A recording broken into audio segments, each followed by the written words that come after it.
सब political party के लोग एक साथ खड़े हुए दिखाई देंगे। सर ये सवाल मैं आपसे लास्ट टाइम भी पूछने की कोशिश किया था सर। बंगाल में 91 लाख लोगों को हटाया गया था, उसमें डिलीटेड, शिफ्टेड, डुप्लीकेट भी है और लॉजिकल डिस्क्रिपेंसी भी है। लेकिन उत्तर प्रदेश की जो ड्राफ्ट लिस्ट है उसमें 2.8 करोड़ लोगों को हटाया गया था। कोई कॉन्फर्मेशन है सर कितने रोहिंग्या मिले उधर से? क्योंकि बंगाल में जिन लोगों को हटाया गया सबको बोला गया था कि रोहिंग्या है। जब ये बात आपको पता है तो ये भी पता होगी आपको कि हमारे मुख्यमंत्री जी घबरा गए थे। उन्होंने कहा कि 4 करोड़ वोट हमारे कट गए थे।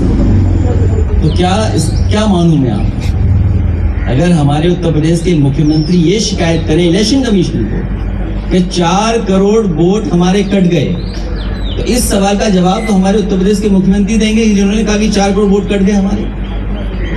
Thank you. चलिए, बहुत धन्यवाद आपका, बहुत धन्यवाद। अरे सामने ना